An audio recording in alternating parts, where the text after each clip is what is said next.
Hello, everyone. This is Jeff Kubiak, your host today of the Better Learning Podcast. I am so excited to introduce our guest today. Mr. Orin Williams has spent 33 years in education, facilities planning typically. He has been a member of CASH, the Coalition of Adequate Student Housing, A4LE, the Association for Learning Environments. He was also the CALSA Employee of the Year a few back. And I'm just really blessed and grateful to have you on, sir, because the work you've done over your lifespan has really been a positive impact on so many, not just students, but teachers, staff, community members. So thank you. Well, it's my pleasure. Thank you for having me today, and I look forward to talking about facilities. That's Yeah. my favorite So thing. maybe give us a little roadmap. I know you went to Cal Poly Pomona and you did some other things. So maybe kind of your roadmap to take us where you are today. Sure. Did start at Cal Poly Pomona, a Bachelor of Architecture degree from Cal Poly, and I really appreciated what that afforded me as far as opportunities for facilities. Worked in private practice, and then I had an opportunity to work at Pomona Unified School District back in 1992. And so I made a transition out of private practice into school facilities, and I didn't look back. That's amazing. So my apologies, I didn't introduce where Orin is. So currently he is the Assistant Superintendent of Facilities Planning and Development. We'll start with kind of an easy, fun one. What project or initiative, and because you've had a long, illustrious career, has really given you that, wow, this is why I do what I do, kind of that moment? I think projects in general, each one has its own, fun aspect to it. Hmm. There's one in particular that I worked on while I was assistant superintendent at Santa Ana Unified, where we actually took an aged school that had a lot of disparate parts, some older facilities, and we're really able to reconfigure that school into a cohesive whole, redoing the space so that TK and K had proper facilities, weaving the campus elements together, and then tearing down old dilapidated classrooms and creating a proper field, and also creating a playground that actually was also a learning tool that faculty were able to use. So I think doing those kinds of projects are the ones that really have sparked joy for me. That's great. One thing that jumps out at me is you have a unique background as an architect designer brain and then moving into the facilities. And so I take it your perspective is a little different than maybe someone that just came through the actual facilities department, right? I think so. Although I missed private practice, what I saw my benefit and my job is to be an advocate for architects. I think great architecture and great school design doesn't happen without a good client, and having a client that's an advocate for trying to push the envelope to do better. A lot of times we have practitioners who don't necessarily have that design understanding, and so sometimes our school facilities can become somewhat mediocre. And that's what I always loved about Association for Learning Environments is their pursuit of excellence and the collaboration that happens in those forums. And so that's where I think that my architectural background has helped in my capital facilities career. Oh, it's amazing. So one of the important things in your work, I presume, is with, bond projects, capital projects is, so how do you maybe help the taxpayers within the community understand the connection between the quality of physical learning environments and the outcomes? So, because it's their children that matter. So how do you help convey that unique perspective to them? Great question, Jeff.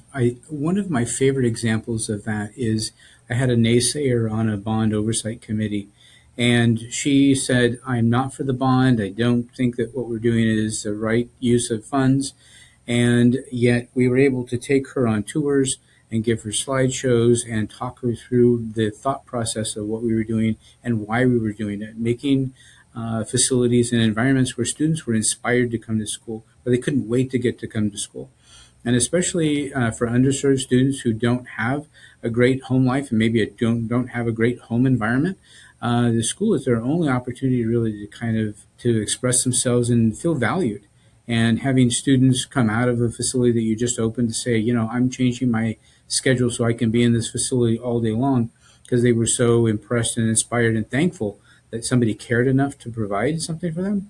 That made a difference for the students. But this bond oversight committee member, she actually at the end began to solicit the board and say, hey, you know what? I know I've been critical of the past, but I really believe in what we're doing now. And to be able to show community members up close and personal that we're doing the best job we can with taxpayer dollars, and yet we're also being not only being frugal, but also creating spaces where their children are going to be inspired for decades and hopefully centuries to come. Yeah. So, as a teacher and a principal, I was always trying to, help the value proposition. You want those kids to rush in and be so excited about what they're doing. And, tying that all together is really important. You're oftentimes, stewards of public funds. And in your experience, what really separates a school that simply functions from one that transforms the community? Schools that transform the community really are ones that our historical construction of schools has been these gigantic monuments to education that towered in the community, that communities built and a lot of money and put a lot of money and time into these giant buildings. And then we put kids in portable classrooms and we tell them that education's important. And I think that paradox is important for us to get back to building facilities that not are platinum plated, but facilities that are high quality, that actually meet their needs, and that every aspect of the facility itself can become a learning tool for the instructional community. So whether counselors or teachers or whomever is working with students, playground supervisors, can use those different facilities to allow students to learn more, whether it's a game on the playground or a mural on the wall, that the students are actually capturing something about their community, about who they are and their place in this world and their future. And so I think that that's an opportunity that we need to explore more. I love that. And I think it's important that, and I'll lead this to my next question is the value add from our community members really helping them understand that this is a legacy project, right? It's once in a 50-year, et cetera. So have you typically included stakeholders, students, teachers, community members in some of the decisions or outcomes in those projects? Every time we can. We're in the process currently of doing a faculty survey and having administrators and faculty tell us what they want to see in this school that we're going to reconfigure. And it really was informative in guiding us of what they really want. Some assumptions that we had initially were modified as a result of those surveys, talking to the community always, particularly looking at today with declining enrollment. In my last district, we actually, in the current district as well, but in my last district, we were looking at repurposing schools and consolidating some schools because of declining enrollment.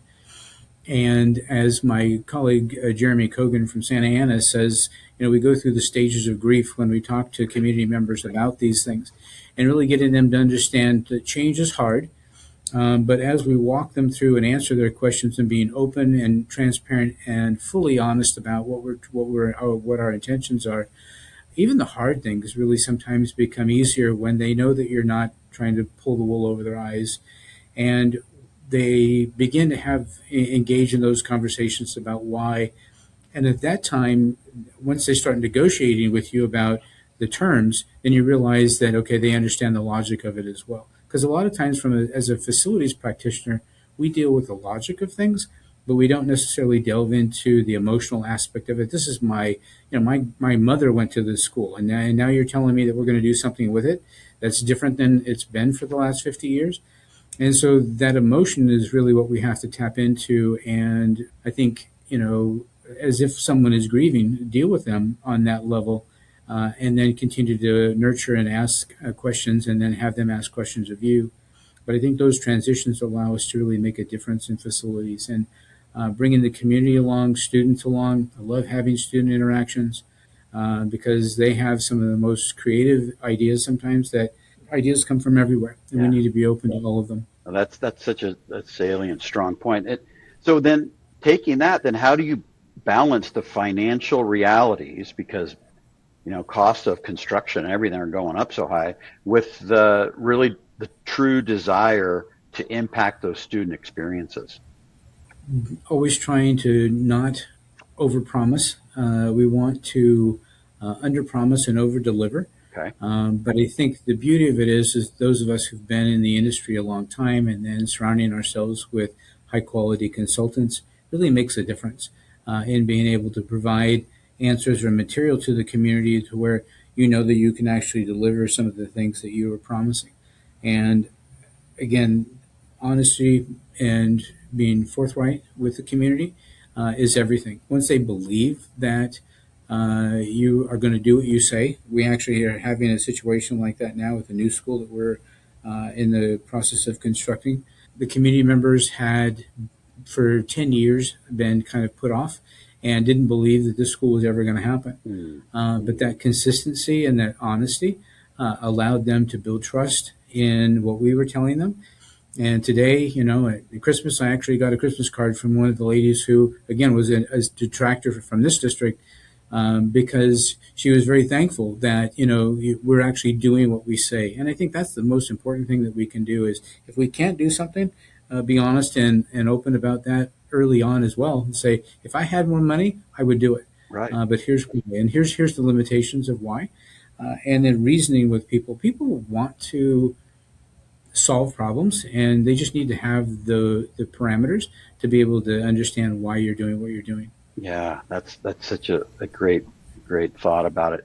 So when you undertake a project such as the one you're in the middle of right now, what do you look for in the support and the professionals that are going to help design that and everything, as far as like emerging school trends and things like that about what's the legacy? What legacy does Orin want to leave with Riverside and the constituents? Great question. Some of the things that we're working on for this school in particular are the gamification of some of the different strategies that they use in the classroom, in the playground itself, Mm. and in murals and some of the elements on stairs and different elements within the school that actually incorporate learning everywhere. And so, for example, we have a principal who's phenomenal with linguistics, and she's actually helped us to develop games and opportunities for kids to, while they're actually playing a game, they're learning something. We worked with a really gifted colleague from the University of Irvine, Dr. Bustamante, who's developed a game called Fraction Ball. And Fraction Ball is an opportunity where kids are playing basketball, but you have to win by getting to whole points. And so you can shoot from anywhere, but if you get a 2/3 point shot, you have to figure out how do I get to a whole point. And the kids are so enthralled and in love with the game that they learn fractions without even having to think I'm not good at math. And quite honestly, it's a way for them to overcome. So I think those types of strategies, both linguistically and mathematically, weaving those into the campus and creating, like I said, those environments where kids can't wait to get to school and they feel valued, really make a difference.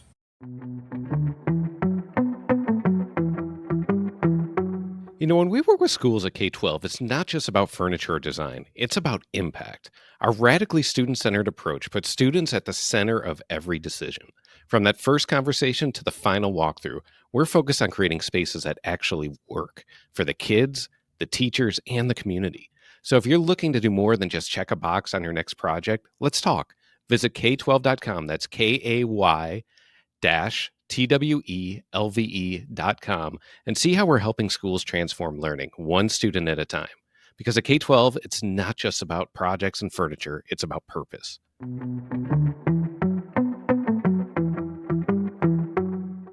Do you travel like the greater, Southern California basin, or do you kind of have you looked at model schools? Because I know you've, connected with Professor Bustamante and your amazing teacher. Where else do you get those amazing ideas? That's the beauty of, I think, again, the Association for Learning Environments.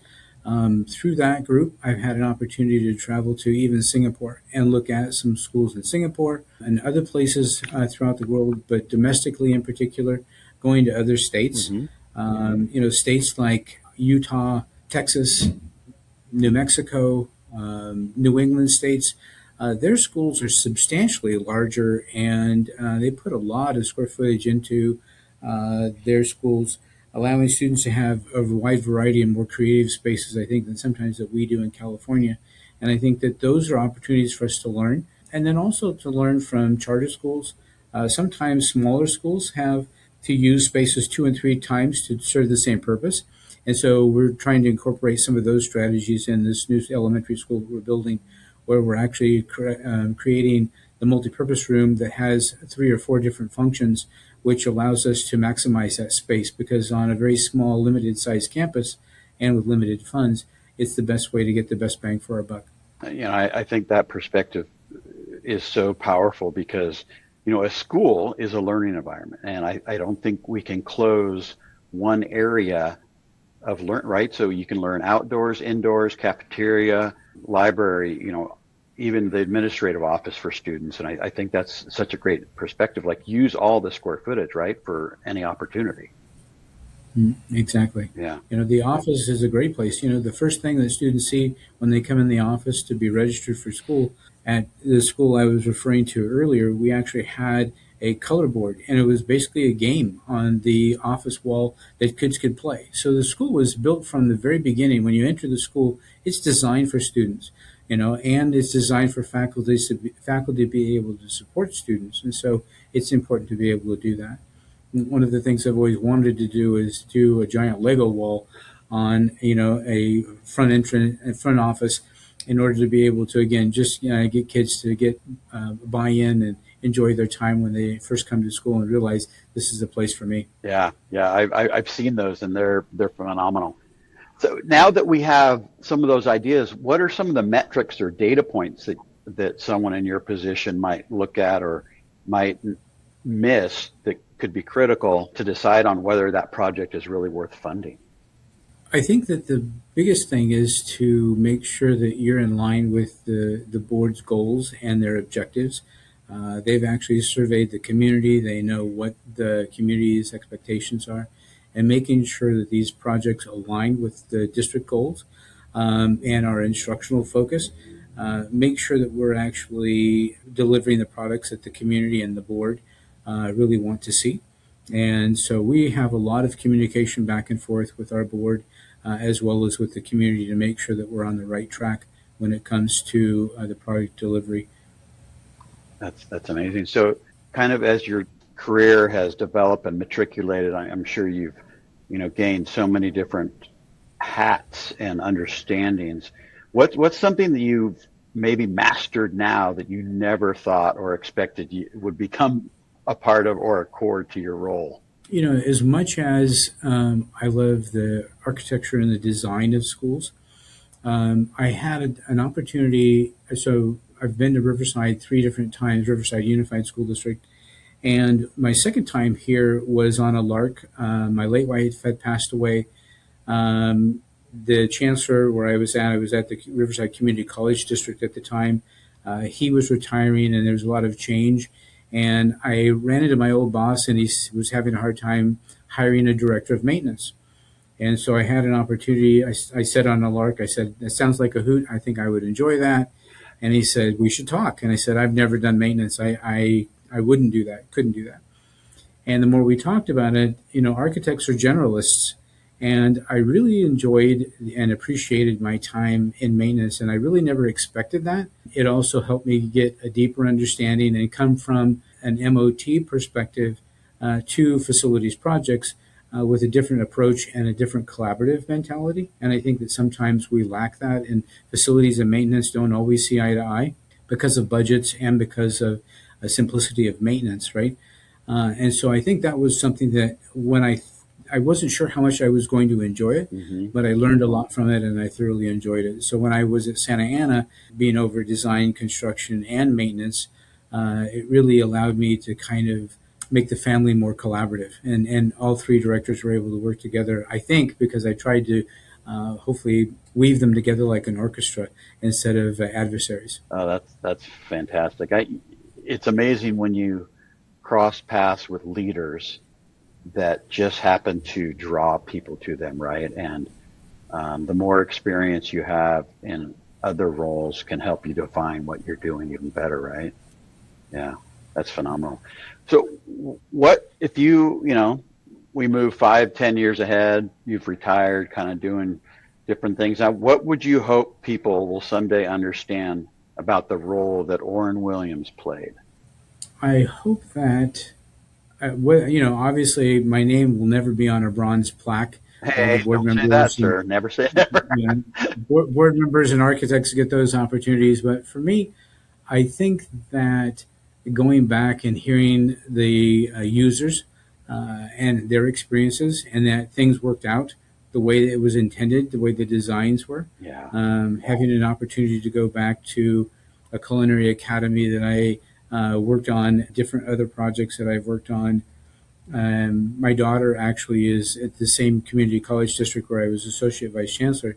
My daughter is actually in nursing school. And so her opportunity to be able to use the nursing science facility that I worked on and built is very satisfying. And just to get her feedback on what did you like and what did you not like about it. I think hearing about those things it's almost kind of like hearing about students that were in your classroom in the past. I'm sure you appreciate when students come up and talk to you about where they are in their lives, and I think facilities for me are the same way. Is that I hope that they're successful, but I'm open to the criticism as well because I always want to continue to learn and grow. I love that mindset. So if we could go back a little bit to one of the points we were talking about, weighing the community expectations and the goals of the district budgets and how do you weigh all that and kind of put it together in a mesh bag, so you've got, you want the community's input, you've got the board driving the goals, and you've got the budget. How do you really facilitate all that?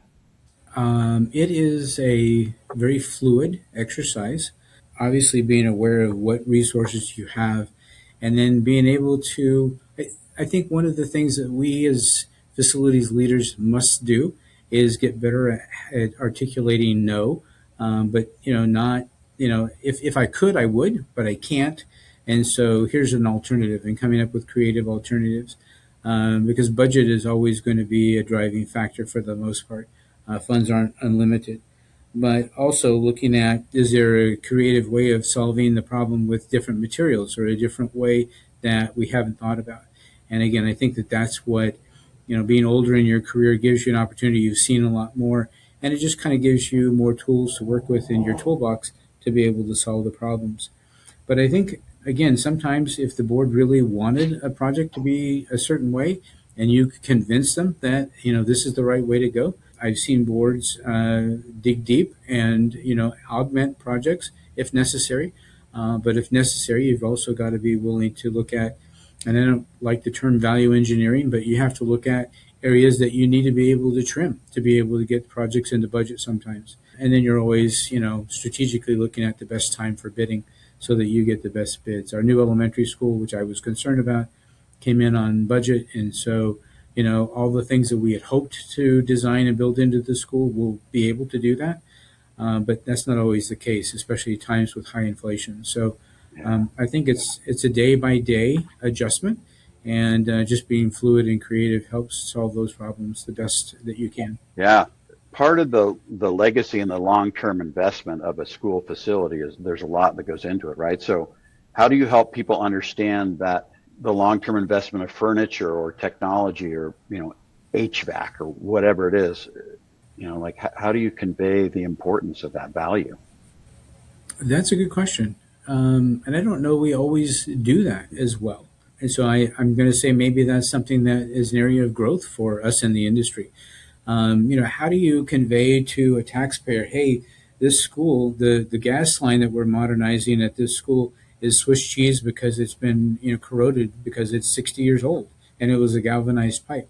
And so infrastructure is very difficult for people to want to invest in, and yet it's essential. This gas line I'm referring to We ended up replacing it, but before we replaced it, our maintenance staff literally had to put a hose bib on the end of the gas line to be able to drain the water out of the gas line because it was so porous. And so you get into these situations, and so hopefully at that point, when they cut out a piece of this gas line during a repair, you can show that to the community to be able to say, this is why we're investing in these things, because obviously this utility, this element has served its useful life, and at that point it needs to be replaced. But I think that is one of the most difficult pieces, is that some of the unseen components. Yeah. People do enjoy air conditioning, and so you can tell people that you need air conditioning, but gas lines, water lines, restroom accommodations, different things like that. Using word pictures and being able to describe that to get the community to buy in can be challenging, but is a fruitful task. Yeah, the value of visuals, not only in children, are so important, I think, for everyone, because, like you said, they're putting money and investing in something, but you can't always see exactly what it is, right? So you're on campus, maybe at one of the architect schools or the school that is construction management facilities. What advice would you give someone who's thinking about a career kind of following your footsteps? I think that capital facilities, being in facilities in general, is a great opportunity. Even with declining enrollment, there are creative opportunities for us to work on asset management and repurposing schools currently. The one thing I've loved about my career is that it's always changing and there's always something going on. And so whether it's building, I built 20% of the schools here at Riverside Unified School District, and being the 16th largest district in the state, it's quite a few schools. Yeah. But also being in other school districts, repurposing schools. I found that to be a challenge that's always been as validating. So I think it's a great career, and when you look at the focus, instead of really just giving lip service to, but really focusing on how am I bettering instruction, how am I bettering education. I believe to my core in free public education, and so for me to be able to do my part, I'm almost kind of feel like I work for the Peace Corps in some ways, Yeah. Trying to give back to the community, right? And yet I am very well treated, and I've been generously treated. And I think the focus that I have is just, if I keep my eye on why I'm doing what I'm doing, even the hard days are a little bit easier. And I think that, it's a worthwhile profession. I think, get as much experience and as many opportunities, and go see as many schools as you possibly can to get ideas, talk to as many professionals, and participate in different organizations that really allow you to grow. I think pursuing capital facilities as an administrator, as a planner, to me, it's the best job in the school district. That's amazing. What gives you hope about our future, the future of education, especially public? What gives me hope about the future is that we have a lot of people in the institution that care, and I think that rallying those people around and collecting those people around you is really where you can make a difference. There's a lot of headwind, and declining enrollment is not fun, and state inconsistencies in state budgets is not fun either. But I think that what gives me hope is that there's a lot of good people coming up in the industry that really are collaborative, that really enjoy the process and want to do the right thing. And so, I'm very hopeful that they will continue to do that and do better than I ever did. That's for sure. Wow.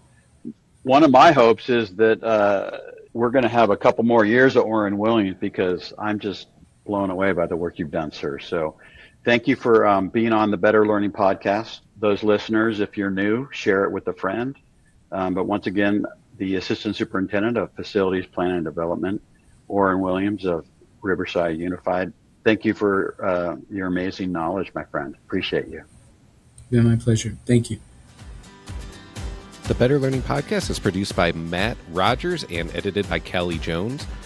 The views and opinions shared on this podcast are those of the individual speaking and do not necessarily represent the perspectives of their affiliated companies, organizations, or associations.